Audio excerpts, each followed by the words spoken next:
توخاو أنا ما والله ديفا من الرتا أسود بومك يخنا وها سوبات تاني وأندل أسريف تاني إلى أني أرومون أجندة سونا قدرتو ملي نما واتكلنا يجونا قريفا من الرتا واتكل جي جبابسا أنت مرد تمر جبابسا تنجل أمو خنين إسني دام نمني ربي بيقولك يا ما تتأمنتن خنين إسني أني مليون توني naaf barattootiyaa akkasuma jin anaafis ta'e nama hundaafis amaanaadha. Dhiirti biraalleen akka ittillee hin taphan dhiirti biraalleen akka ittillee hin taphan akka innillee hin miine haadara akka sababa keessaniin illee jechaan illee tuuxanii islaamummaarraa akka hin baan yookiin akka amantaa teessan jabeeffatti namni ilmi namaa kamuutu ni dogongora waan ta'eef rabbiin hireen harka rabbii jirti. Jaalalti immoo jaalaltiinis harka rabbii jirti akka namni tokkollee jechaan ishillee hin xune akka obboleettiitti akka obboleessaatitti akka jabeeffatan hadara inuma kabaja islaamummaatiif jecha kabaja obboleettii teessaniitiif jecha bakka guddaa naaf qabaadhaafi ana mallee taanaaf bakka guddaan qabaa wallaahi mallee taanaaf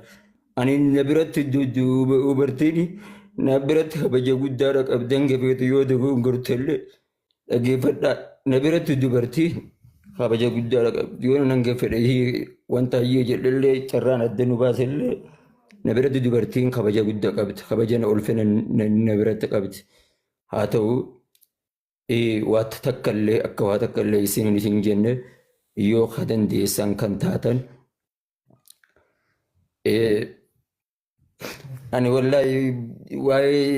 gama jaalalaa tanaanis hedduun akka malee sammuun xiyyeennaa jeeqamaa jirte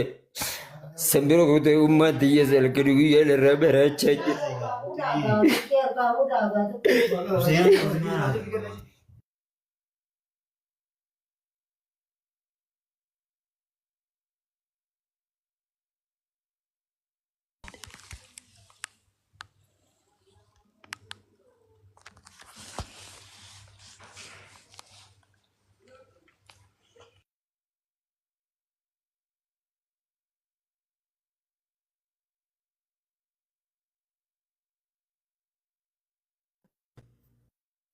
namni dubbattan hamzaa dubbadhu hamzaaji